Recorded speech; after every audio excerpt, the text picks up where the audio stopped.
I'll just be very brief. Part of the job of the on the convention committee of hotels and hospitality is to arrange for speakers to come and share at our conventions.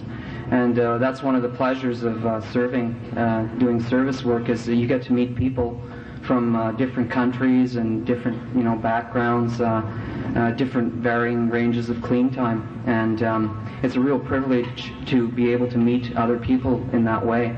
And I'll just give you a little bit of a story about how I met Benny. Rick and I, he's not here tonight, we were in Florida at the World Convention. And it was about 1 or 2 o'clock in the morning, and we were sitting by the pool, and they were having a marathon meeting. It was going all night. And Benny walked by. I'd never seen him before, and never met him before or anything. And he came and he sat down, and they asked him to share when he sat down. And the first thing he said was, "Hello, friends. My name's Benny, and I'm an average addict." And I said, "I like that. I like that." And thinking, of things that would happen in the future and that involved with convention committees and stuff, I got his phone number and that, and about 7 months later gave him a call. I don't think he remembered me at all, but I definitely remembered him. And I'm really grateful that he could make it out to share with us tonight. So if you could please give him a warm welcome for Benny M. from the church.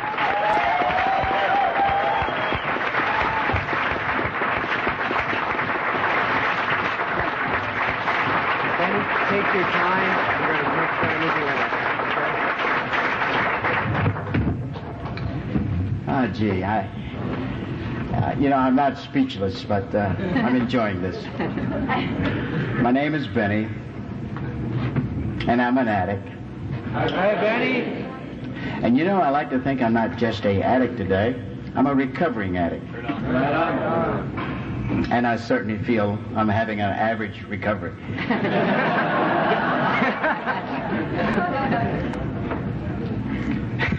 I don't have to tell you how many times I've been to the toilet, I'm nervous, I'm with my peers, and you guys, no BS when you hear it, so. Is there anybody in this room who does not know how to use?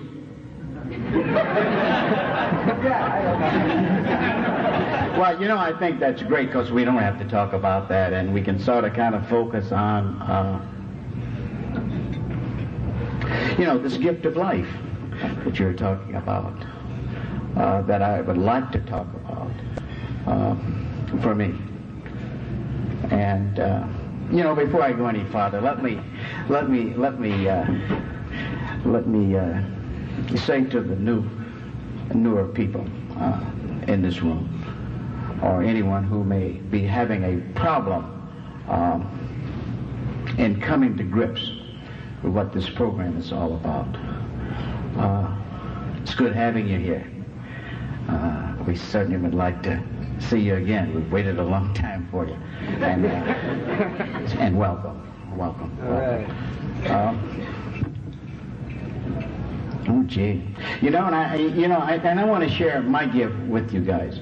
The gift that you have given me, which is 1 day, 8 months, and 9 years. That's what you've given me. And what a gift that is. And I haven't had to use during that time. That's not saying I didn't want to, but I haven't had to use, and that's all right. So, what happens, what does an addict do when he don't use for 9 years and some months?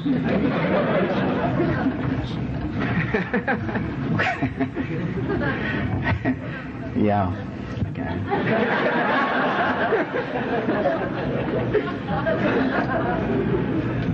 And so, and I thought about this. I don't think this is a totally bad thing for me.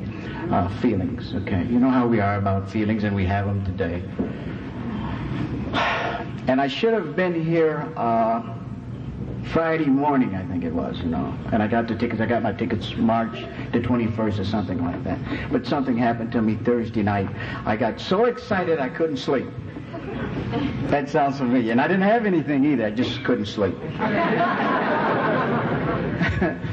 And but I got a list, and and I'm learning from you people about how to get better. And I made up a list of the things that you bring, when you go on the toothpaste, stuff like that. And I felt so good that morning. I got all that together, and I put it all in the bag, and was whistling. And I jumped in my car and had breakfast and went to the airport. But I didn't have the tickets.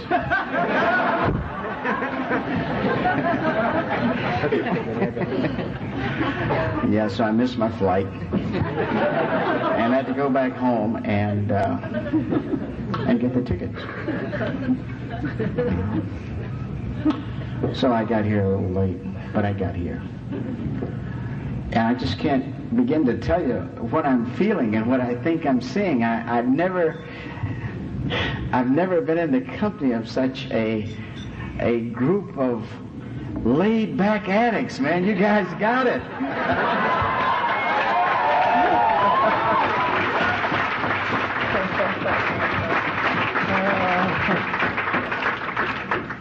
Yeah, and I love it.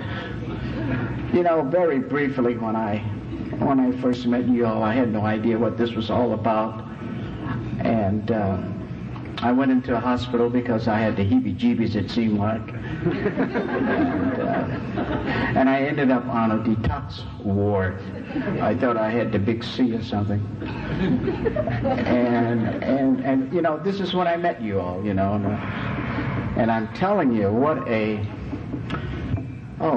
revolting sight that was. Here you are smiling and hugging, some of us was in the hugs, and shaking hands, and I heard stuff like, I'm a grateful recovering addict and so forth. Boy, and I really felt that was sick. I never heard that before.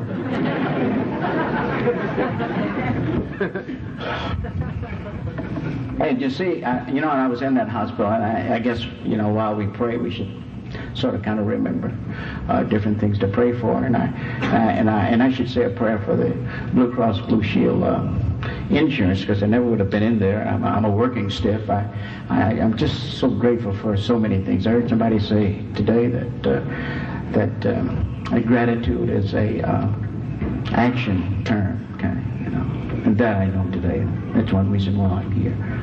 But at any rate, if I would have left, I wouldn't have gotten any insurance money, So they had a little leverage over me, And so I stayed there, and I met you people, and this is a program of attraction. I'm certain you can look around you and you can see that, But my attraction was just to catch you all in that lie that you were telling me. How dare you tell me that you don't use? How can any self-respecting addict say they're not using anything? So that was my attraction. And anyway, I kept coming because I just wanted to get on. And in Michigan, we have maybe a little different format than you have here. We have tables, and 6 or 7 addicts get around a table, and they pound on the table, and they talk about their relationship. You know what we talk about, Everything but what brought us into the program.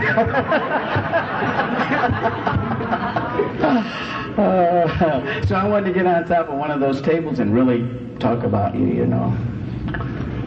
And, like a year passed, and over a year, I think, and I had not caught you doing your thing, because when we do our thing, everybody knows it, everybody but us, right?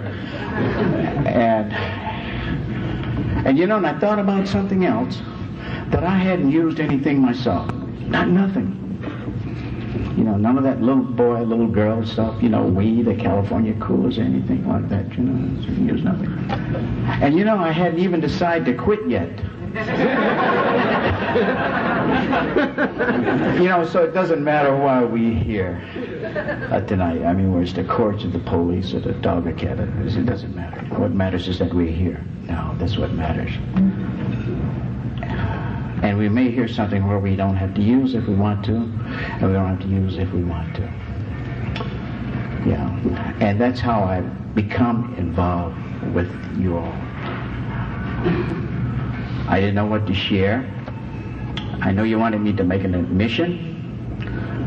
And I'm one of those people who, as you can see, like to talk. And I made my admissions. And, at the first step, and I'd said something like, I was short, I was poor, I was black, my daddy screwed chickens.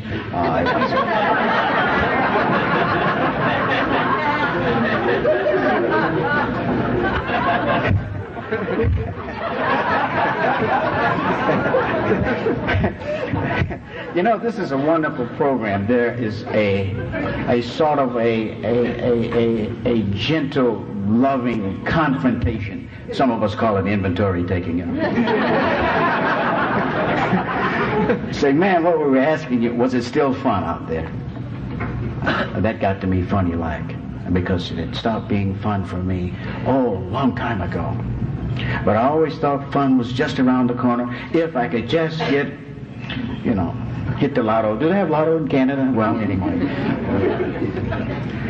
Get the big leg filler, the gator shoes, the kind of stuff that average addicts like.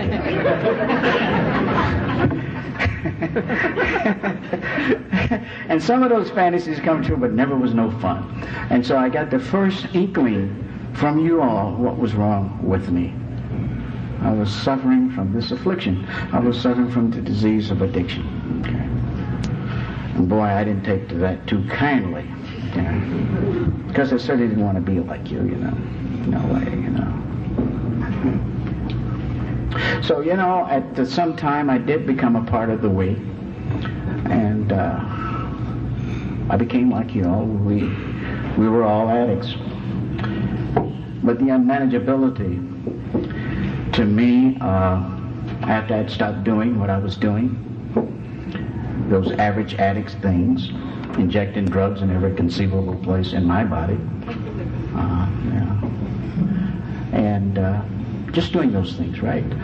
And I'd stopped doing that, and I certainly, you can't tell me that my life was unmanageable. My life was manageable. I wasn't doing those things any longer. But I was trying to manage something that was very difficult for me. I was such a whore for giving away my money, right? That, and I really didn't know. And I would try to manage my money. I would try to manage my feelings and emotions and passions, or yours, So I was miserable. Okay, I was miserable. I was miserable because I didn't have what you all had, Although I was so dishonest. I wouldn't tell you, I wouldn't ask you, how did you get that? Okay. When you would ask me how I'm doing, I would say, just fine, But it wasn't fine. And when I would get my paycheck and, I would go into a store and they would have a sale on for toilet paper, and I'd say, give me $20 worth. I mean, how much shit paper can you use in one day? So those were the kind of things that I was trying to manage. And I'm just so grateful that I didn't use, because I was there. I was extremely vulnerable, and I didn't have the honesty or the courage to ask another addict, an addict that's been around here for a while, and say, gee, what was it like for you when you had a year or 30 days, is the case? I needed to know that, but I didn't ask. I told myself, I can handle it myself. So I went through a lot of pain. And I think that the honeymoon was over. That sick excitement was no longer a part of going to meetings every day. And I saw something that I needed to see from you all. I saw someone sharing, about all the guilt and shame and the stuff we talk about that we don't like to talk about, And this member was sharing this, and they had a twinkle in the eye. Sure, I mean, this is some powerful stuff, man. I mean, how can you smile about that? But that was what I wanted, and that was my spiritual awakening. It wasn't about put your shoes under the bed, and it wasn't about do this and don't screw it, don't do that. You know how we are, you know. And of course I'm guilty of that myself. Yeah, and so, you know, but I needed to see that. I said, boy, now that's what I want. And I've always wanted that ever since I was a little kid. I wanted to feel good. Yeah, I wanted to feel good, you know. And I thought I had found it with drugs. And maybe it worked for a little while. But anyway, when I saw this member do this, I began looking around. I guess I began opening up my mind a little more. Becoming more aware of where I was in terms of what is the NA program. You know, desperate men and women. Desperate. And seeing hope in that desperation. But above all, seeing humor in that desperation. I've been with some members and they've sort of kind of kept me in stitches, you know. Thank you. And so, you know, that kind of, I said, well, yeah, maybe this is where I want to be. Maybe this is, I still wasn't totally sure yet, you know, if this is what I wanted. Oh, yeah, one thing here, you know, I don't know about you guys, you know, but my attention span is about this long. So, you know, and I'm not going to keep you long, you know, but I want to get on it and talk about the gift. I just want to give you a little background. Let me put my watch down here.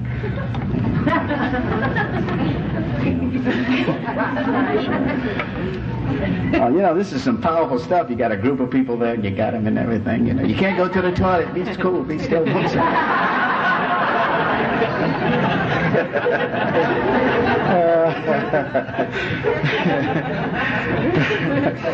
So, you know, and I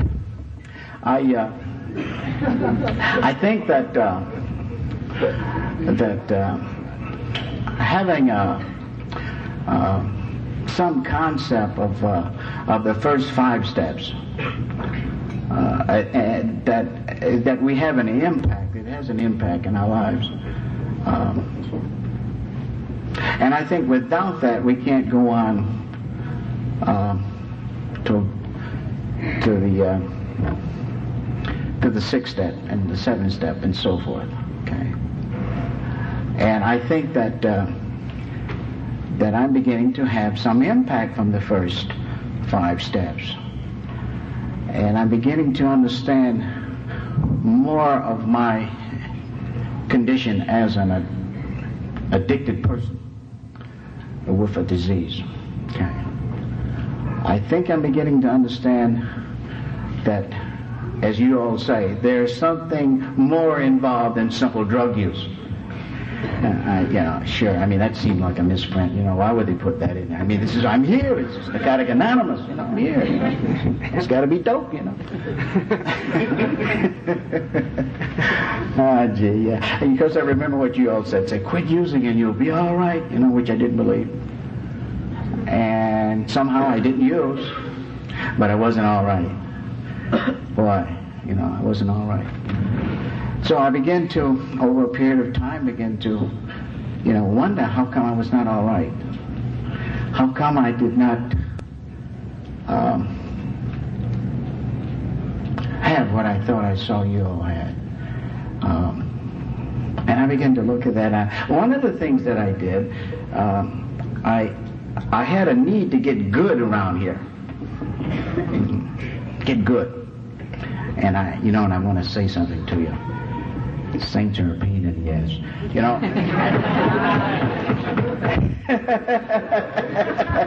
Especially the living ones, right?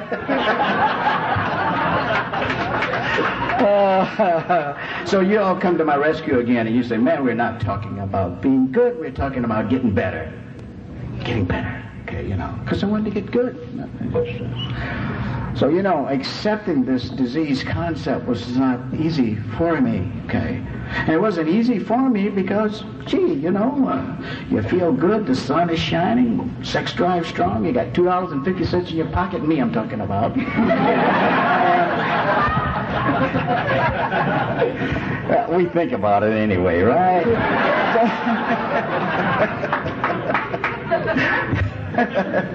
Anyway, so, and so the disease thing, it was kind of nip and tuck there. What do you mean disease? So I can do whatever I want to do. I don't have no disease, But I'm grateful I didn't use. Well, let me kind of clear that up. I wanted to, and I did all the things that you all suggest don't do. I did. Okay, I got involved in those relationships, It's all right, she can use. I ain't gonna use that. So so you all told me something that I makes a great deal of sense now than then. Say, well, you better go ahead while she's in a fog, because once the fog goes, you'll never.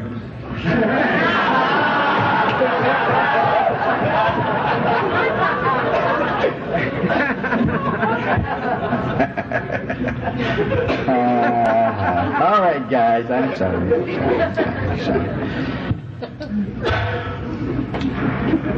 So yeah, there was an impact there from the first 5 steps, and it got to a point where, I just had to believe in a power greater than myself, and I've already told you how I tried to get good. But that power that I come to believe in, strangely enough, is you people. Right? Just look around you, when I think about putting my life and turning my world, my life over to care of you guys, it gets a little frightening. Look around you. But you've done a marvelous job for me. Look at me, I look good. I know that. I can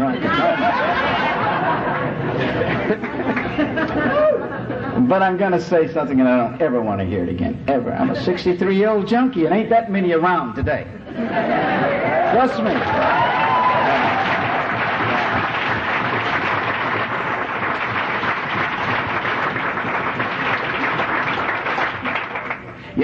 That's quite a gift, and I got it from you people.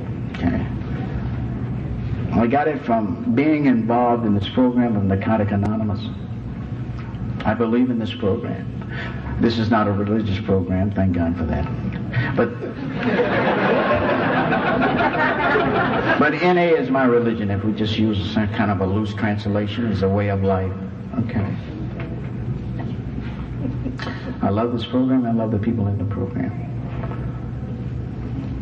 What a concept that we're dealing with, Total abstinence. Total abstinence, isn't that something, So, greater than myself, and this is you people, and I had to plug into that collective consciousness that's in our program, that's in NA. I had to plug into that collective experience, of living. Sure, this is the gift of life, and I believe that when we wake up in the morning, and this is my opinion, and you know how they are, everybody has one, they like, what, so everybody's got one.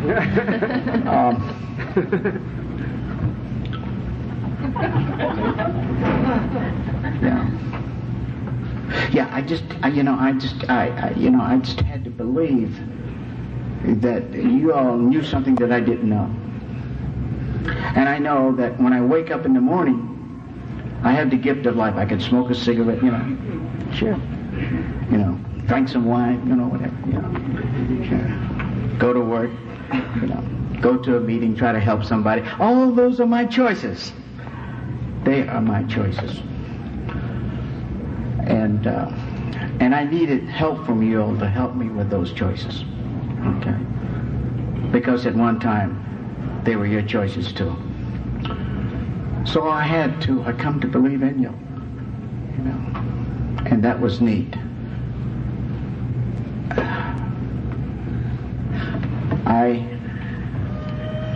I took a look at some of the things that was going on in my life, a day at a time. And I I really didn't like what was happening to me. I wasn't using, and I wasn't stealing, and I was paying my bills. And I was hugging the newcomer. The newcomer come in. You know, I would tell the newcomer what we all tell the newcomer: you're very, very important. And I would try to be of assistance to the newcomer. And I was saying my prayers at night. You know, when sometimes I forget. I just forget. I'm not a bad person. I just forget to pray. That's all. So, and I was doing those things, but somehow things was not right in here. Somehow I didn't feel quite whole. I still thought that there was something outside of Benny that was going to make Benny whole. That was a feeling that I had. Okay. And you know, I wasn't willing to talk about this. Okay. You know, sometimes I think, and you know, it's a sort of a humbling thing to make the admission to you that I'm no longer cool, that I'm very confused, you know, and I'm horribly insecure, you know. Oh, gee, you know.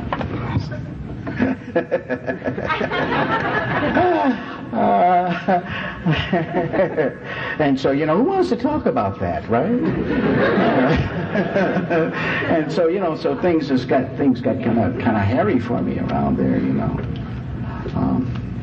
And so, you know, so I had to really get into the first 5 steps, okay, you know, because for the first few years of being around you all, I actually thought that drugs was my problem.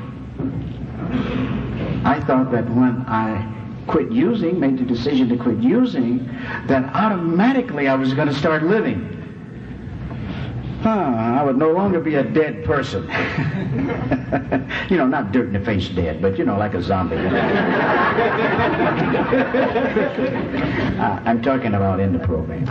But I'm also talking about my unwillingness, my dishonesty to share with you what was going on with me. None of that cosmetic bullshit. You know, what was really going on. How do you feel? Oh, I feel great. I feel fine, you know. But above all, to understand the need for getting involved in those steps. Okay? And not ventilate them, but really get involved in them, to accept them on some emotional level. Okay? I guess that's called, correct me if I'm wrong, Judy, personal recovery. You know, personal recovery. We work very hard for our personal recovery. Very, very hard. It's hard work. Okay? And I found out, I said, well, gee, man, you know, you're just a guy who ain't used today. You know, like it says in the book. Okay? Just a guy who haven't used today. And I began to sense that I wanted more. I wanted more. I began to stop saying, because you all were asking me, and I would rear back and I say, I didn't use today. And you all would say, great, that's fine. What are you doing with your life? And how I hated you for that. How dare you ask me, what am I doing with my life? But I wasn't doing anything. But making the crowd bigger, that's all. So, you know, so the first 5 steps, you know, I had to start applying them in my life. With your help, of course. With your assistance, of course. So, you know, and I was thinking, I was talking to a member about the 6th step, and you know, to humbly ask, you know, whatever's going on, to have it removed. To humbly ask for it to be removed. And you know, and I had no idea how difficult that would be to me. You know, I'm not an atheist. I'm not agnostic. I don't even know what that means, but whatever it means, I'm not that, right? But I did not have a source to go to to help me remove all that shame and all that guilt. Okay. And even after taking and writing a fourth step, there still was something, the omission, taking an inventory and forgetting something. And what I would forget when it would come up, it would almost be overwhelming. Particularly the anger and particularly the guilt. Okay. It seemed like an inbred thing that was so far down. Okay.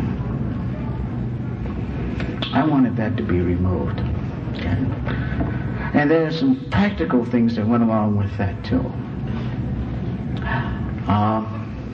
For example, like over 20-some years ago, I believe it was, I got my nose broke. I was in an accident, car accident, and I left, the car. And I mean, what's a nose, right? And so I just went on and got me some hooch. And for the less sophisticated, that's whiskey. And some cough syrup.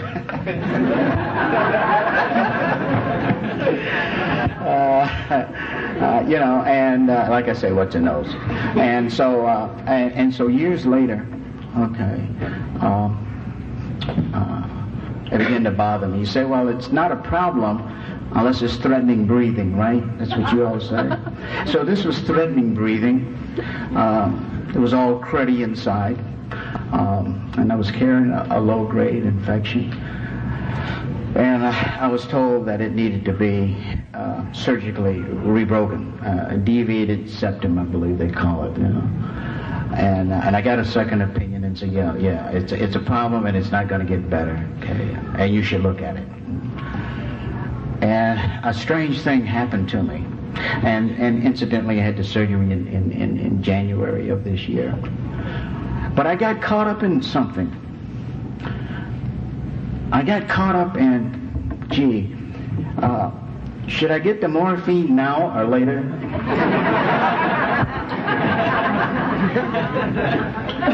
This is big time stuff, and it was big time because when I would wake up at night to go to the toilet, my body would be asleep, but it was like having the stereo on full blast in my head, and it was bothering me. And yet, I was not willing to talk to you all about it. Okay. How you doing, Benny? Oh, great. All right, that's fine. Jesus chose Mary. That's fine. All right.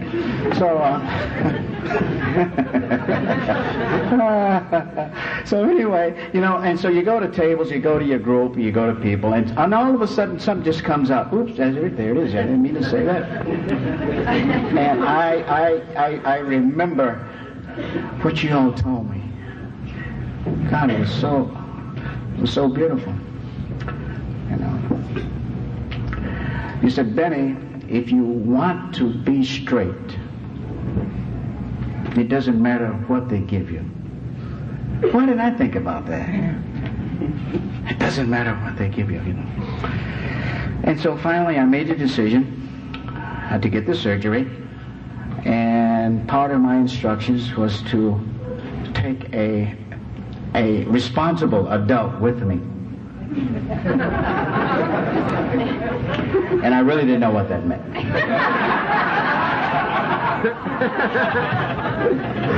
But I know today. A responsible adult are you people. You all. Any one of you. And what this responsible adult do is gently and lovingly take charge. Yeah. And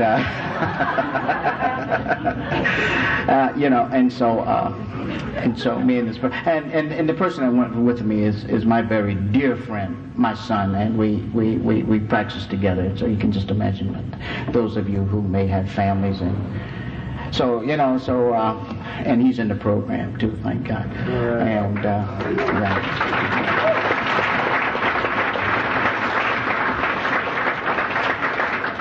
yeah, I merely mention that because sometimes our family members is, but it works for me and it works for our family members too. So anyway, I went to have the surgery, and the doctor there knew my history. I explained that to him pretty thoroughly, and so they give me they put me to sleep. Okay, and oh gee, when I woke up, and they woke me up there, they woke me around, and that was the most awful feeling that I ever had. Okay, I felt that if there was anything to catch, I would catch it. That's how vulnerable that I felt. Okay, and I felt like something violent had happened to me. Because they had grease around my eyes, so that must have been. When I was out there, when you pass out, you say, I passed out. You OD, got drunk, and you piss on yourself. So, I know what happened. You have a sense of what happened. At least I did. But with this, one moment and the next moment, and there it is, and it's all over with. And what a horrible feeling that was, So when I went to put on my clothes, and I would have to put on my clothes, my son had 2 prescriptions, and he says, "Paul," he calls me Paul. He says, they give you some antibiotics, and they also give you a prescription for I think he said Tylenol 3s or Imprim 3. Oh, everybody knows that's no problem. I mean, it's right. So anyway, he kept waving it around, and I never got my hands on that thing. I got con, I'm sure. And so I end up going home, and I lived by myself. And I become so frightened, I thought I was going to bleed to death. All the guilt come back, and so I didn't lie down. I sat on the edge of the couch. And somewhere I heard you all say, long time ago, don't ever have anything in the house, no beer for Susie, anything like that, And somehow, I never had anything. I don't know if I believed it or not, but I never had anything in the house. And I'm so grateful. I'm so grateful that I didn't have anything there. I'm so grateful that prescription was not there. Because believe me, I wouldn't care what it was. If it had been something in that house, I would have used it. No, that's wrong. I'm sorry. I would have abused it. Okay. So, and I was just too sick to get up and go someplace. I wouldn't know where to go nowhere. I was just a miserable wreck. And it seemed like that a sense of withdrawal, just magnify that 1,000 times, and maybe you can understand what I was feeling. But anyway, like you all say, nothing remains the same, it'll pass. But I needed that experience, because I've heard you say, no matter what happens, if your ass fall out, put it in a paper bag and bring it to a meeting.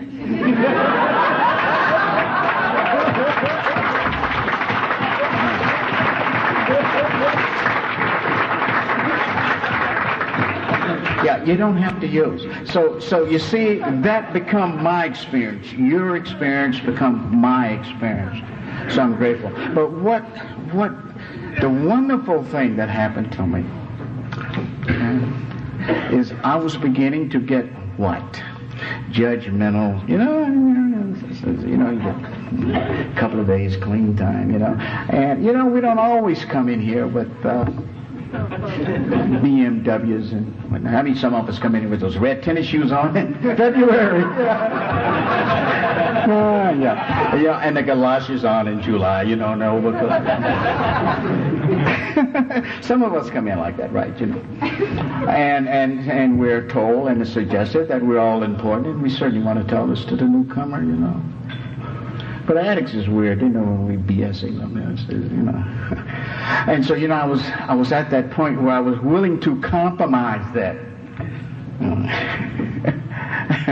And so, and I was caught up in whether I should like you, I love you, however that goes, I've heard addicts say, I love everybody, and I've said it, but there was a part of me saying, well, you know, Benny, that may not be accurate what you're saying there. And so that's where I was. But when that happened to me, a wonderful thing happened for me to understand my peers a little better today. I may not like you, I may not love you, you may not love me, you may not like me, that's fine. But I respect you. I respect you because you're not using, because I know how difficult it gets sometimes from life crises, if you will. Okay? Yeah. And I respect you because you don't pick up. And I needed that. That was a spiritual awakening for me. So, you know, sure, now I'm ready to have this stuff removed. I want to get better. I want to get better. Okay, you know.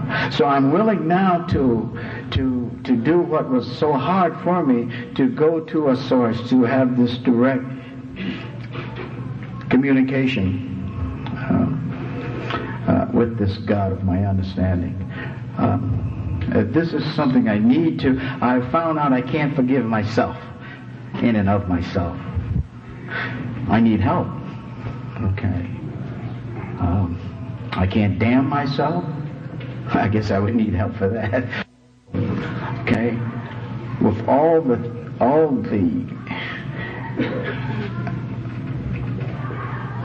what I'm becoming aware of, that's my human condition. Okay.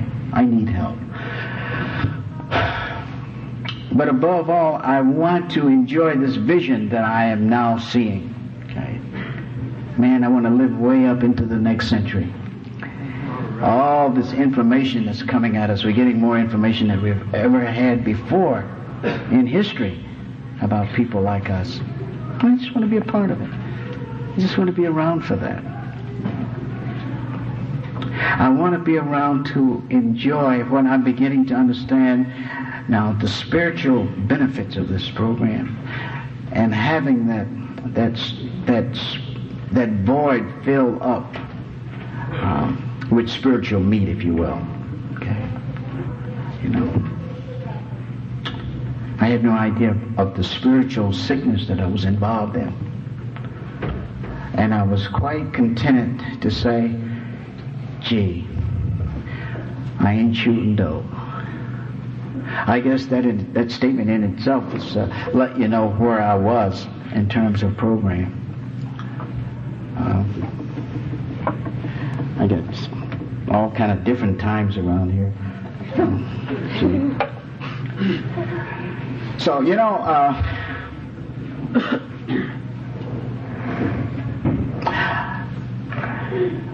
know, we get such gifts. The gift of life. Trying to learn how to live. And I'm getting this from you people. Trying to understand what it means, the freedom of not having to use. And sometimes I can just sense a freedom that I have, but I don't always know what to do with it. I give it away. I give it away. And I lock myself all up again. And it's no one to blame but me. And that's hard. You mean I am to blame for my pain? Yeah. So yeah, okay, you know. I said, there was I had this sense of freedom. One Saturday I was going to a meeting there, and I was feeling real good. And my mother, she, God bless her, she had a thing about underwear. Okay, and she always wanted me to have clean underwear on. It seemed to have something to do with accidents or something. Clean underwear, no. So and I don't know if I was able to. I may have kept them clean. I think I kept them on. I'm not sure. But at any rate, on this day, I just thought of it was a good idea, it seemed like, and I decided to I was going to a meeting, and I decided not to wear my underwear. And there I was, and I felt good and free and loose and everything. Yeah. And I went to him. And addicts love secrets, too. That was my secret. Nobody knew about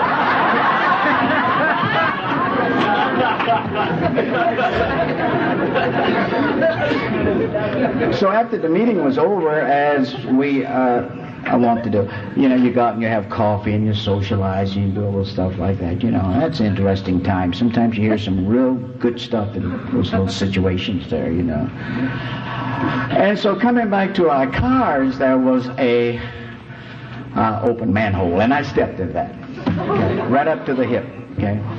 And the police had to come, and they took me to the hospital. It was a very frightful thing. And when I got to the hospital, there was this matronly nurse there, and she says, "Well, take off your pants." And she said, "Take off your pants." And I said, "I don't have on any underwear, And I could just see my mother turning over.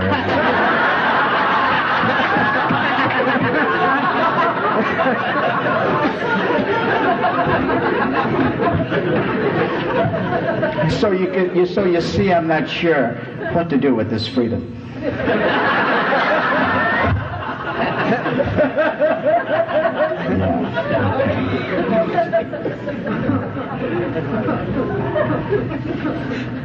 Yeah, so and I want, and I want the feeling of inadequacy to be removed.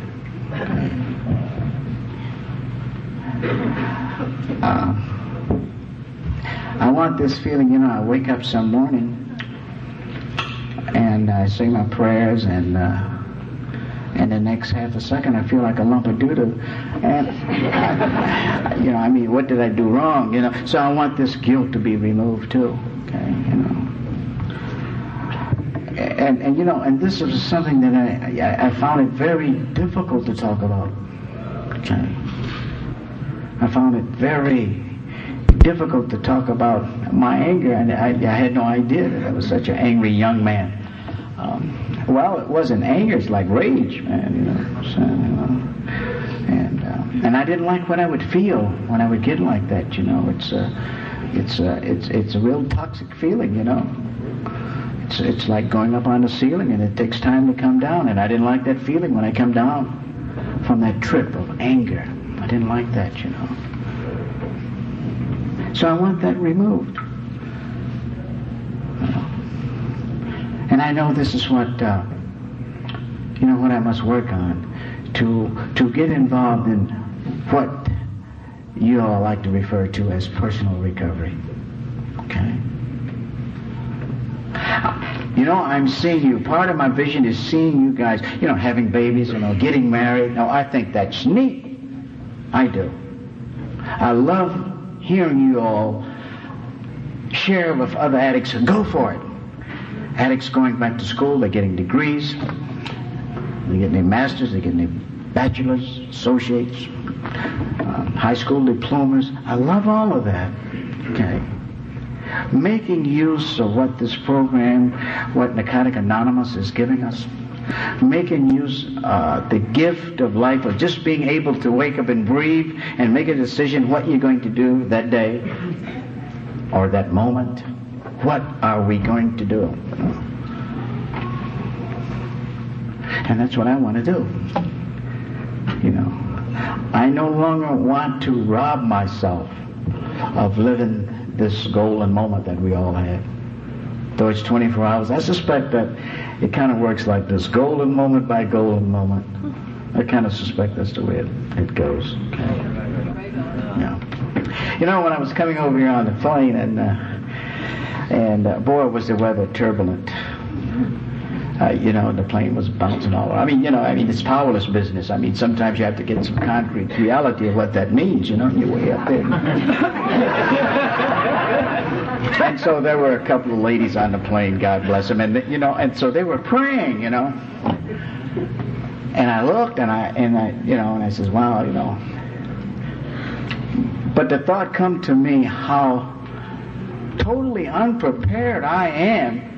If the guy said, "Come on, let's go, Benny," I says, "Wait, I'm not ready yet." You see what I'm saying, man? And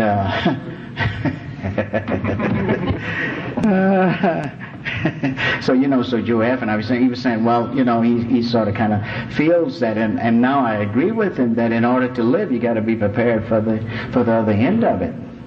You see, So and I want to give up that fear. I want to accept what I deserve. We deserve, I'm not talking about entitlement now. I'm talking about we deserve these nice gifts that we get. We deserve these nice homes, these jobs. Okay? We deserve those things. We deserve them.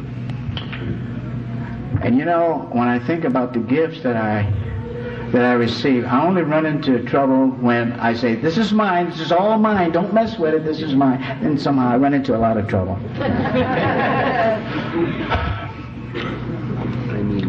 Yeah, so so part of my vision is to get better. Is to get better in those areas. Well, you guys are going to dance tonight too, And I know you're here to trip the light fantastic, and and I got a little taste of that boogie in last night. I saw you out there, yeah. And that's neat, And I wanna ask. I've been to a lot of dances, okay, and somehow, we're talking about asking for stuff to be removed humbly too, right? But somehow I've never got enough coffee in me to get out on that floor and dance.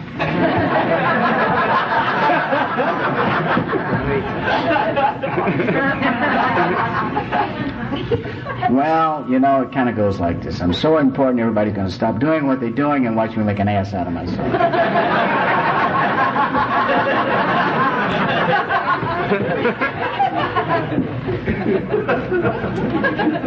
That's a gift to get out there. Somebody, but I'm shy. All these years, all this stuff has been going on with me, and I didn't know it. Oh, gee, I thought I was cool. I believed all that. That stuff. You're cool. You're bad. Yeah, okay. But it's not like that. It's not like that.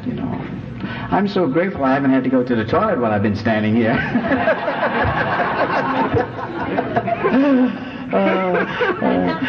So, and I, keep that twinkle in your eye. I think that's a wonderful thing. Okay. I hope that our newcomers can see a way to come back.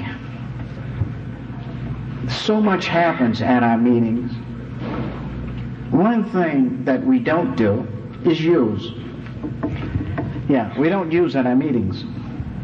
We don't use. And that's very important because that's what it's about. We don't use at our meetings. I try not to give the newcomer, add to the drivers at the newcomer that we already have when we come in here. We come in here with a lot of drivers, a lot of do's and don'ts and thous and all that other stuff and these. So I try not to do that. I try to remember the desperation that I had when I first met you all. I try to remember how you treated me.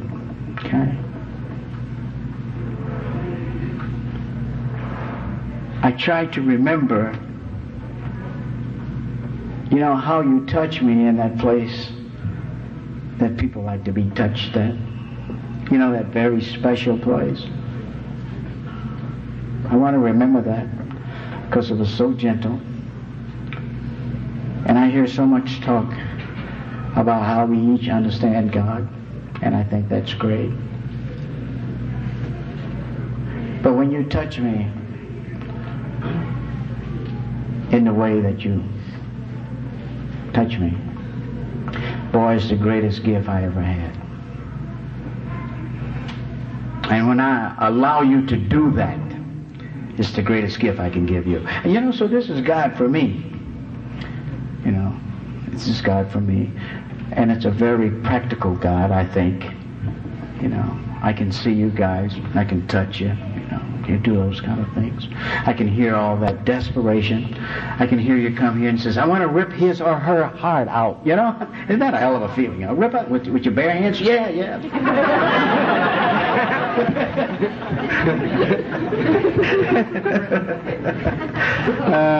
And you don't use and you don't jump off the, I don't know, what's the bridge around high here? level. Yeah, high level. Right. You know, you don't do that, you know. That's dealing with that desperation, okay? And so for the newcomer, let's sort of kind of just like to share with you what was told to me. And I had a tendency to get global about those things, you know. But you told me to go to meetings and don't use between meetings. Okay. You say that's where all the shit happens at. Between meetings, not at meetings. Go to meetings. Okay. You told me to get phone numbers. You know, this is a program of suggestions. But sometimes those suggestions get real strong, don't they? That's why I'm said you told me, you know. You know, get phone numbers and call. And call. He told me to get a sponsor. To find some addict in here that I could trust. Okay. And you know, you was just a little bit more explicit too. You know, you suggested that I get a guy because there's a lot of stuff that guys need to talk about. Now, I don't know about you guys, but drugs and alcohol and sex went together. It never worked out now, I want to tell you that. But somehow it went together. Okay? And so I didn't know that was a discussable issue. You know. And so, you know, so there's a having a sponsor is a very important component of this program. Get a sponsor. Get a spiritual advisor. Find someone you can trust. Now I know you say, oh man, that's a big deal there. Well, it is. You know, when you give your money to an addict and he says, I'll be right back, trust me. And you're trying to watch the back door and the front door and the roof. I mean, you get spread out kind of thin there, you know. He says, trust me. So you come in here and here we come. Hey, babe, you know, trust me, it's going to be all. It's the same. So yeah, so it's kind of hard, you know. It's kind of hard. But we're asking you to trust someone, to trust an addict. Just trust him. Okay. I think all of us want to be used. We don't want to be misused, but we want to be used. So as newcomers and old comers too, because sometimes I think that we be around for a little while and we get sort of kind of caught up in, you know, sometimes I think the old comer needs a little hug too sometimes. I think an old comer needs to be told that, you know, you're important too, you know. Yeah, I kind of feel that sometimes. I see that lady over there. God bless you for 13 years, you know. So maybe I should call you sometimes and say, how was it like for you when you had 9 years, you know? Because I need to know. I need to know that I'm not cured. I need to know that I'm not God. I need to know those things. Yeah, and so, you know, so this has been this has been something for me. I'm truly grateful that I was invited here by this group. And you guys not going to tar and feather me, are you? So anyway, I see a note. You hand him a note. You know, I'm like that. You know, I got to say, and that's humor, man. Just humor. So I'm very grateful to have been invited here. And this is an experience that I will remember. So when I get that feeling of whatever, I can think about this. I can draw on this. You know what I'm saying? I don't know about you. I can wake up in the morning and decide, well, I'm going to be depressed. today. And a strange thing happens. I'm depressed. So you also asked me, so, well, man, you brought it on, you can change it, so I can use that. This becomes part of my bag of resources. Okay. And I may not remember your name, but I'll certainly remember the face, Joe. And why I'll remember? Because you're whole. You're whole. Yeah. You're a complete person. I'll remember that. Okay. But above all, it will not get caught up in, like it was when I was under the influence and things was not too clear, things was kind of vague. It won't be like that. It will be very sharp. I hope to see some of you guys again somewhere, and I'm sure that will be true. They say that two mountains can never meet, but two recovering people can always meet. So I'm grateful that you all have given me another day of being clean. Thank you.